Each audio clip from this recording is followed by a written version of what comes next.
بسم اللہ الرحمن الرحیم۔ امن و خوشحالی کی کثرت۔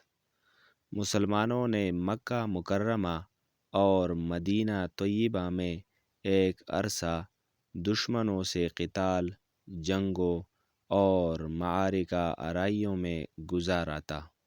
اس کے باوجود نبی کریم صلی اللہ علیہ وآلہ وسلم نے انہیں بتلایا کہ جیسے جیسے ماہ وصال گزرے گے اور قیامت قریب آتی جائے گی، ویسے ہی امن و امان میں اضافہ ہوتا چلا جائے گا اور خوشحالی عام ہوتی جائے گی۔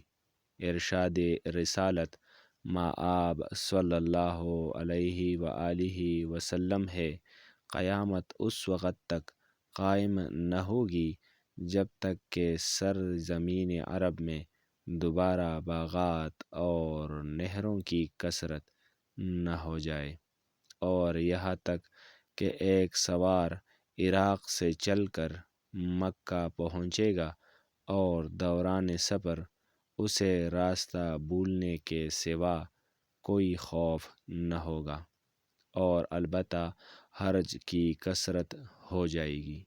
صحابہ کرام رضی اللہ تعالیٰ عنہ نے عرض کیا، اللہ کے رسول، یہ فرمائیے کہ حرج کیا چیز ہے؟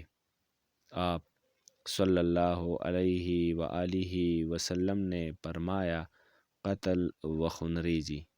اس بات کی تائید نبی کریم صلی اللہ علیہ وآلہ وسلم کی اس حدیث سے بھی ہوتی ہے جس میں آپ صلی اللہ علیہ وآلہ وسلم نے عدی بن حاتم رضی اللہ تعالیٰ عنہ سے فرمایا، اے عدی، کیا تم نے حرا دیکھا ہے؟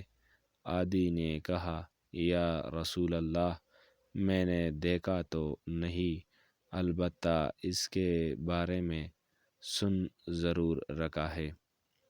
آپ صلی اللہ علیہ وآلہ وسلم نے فرمایا، اگر تمہاری عمر نے وفا کی تو تم دیکھو گے کہ ایک عورت حرا سے اپنی سواری پر بیٹھے گی اور کعبہ پہنچ کر طواف کرے گی۔ اس سفر میں اسے اللہ کے سوا کسی کا خوف نہ ہوگا۔ اللہ نے چاہا تو مال کی بہت کثرت ہو جائے گی، اور مہدی و حضرت عیسیٰ کے زمانے میں ظلم و ستم کی جگہ عدل و انصاف کا دور دورہ بھی ہوگا۔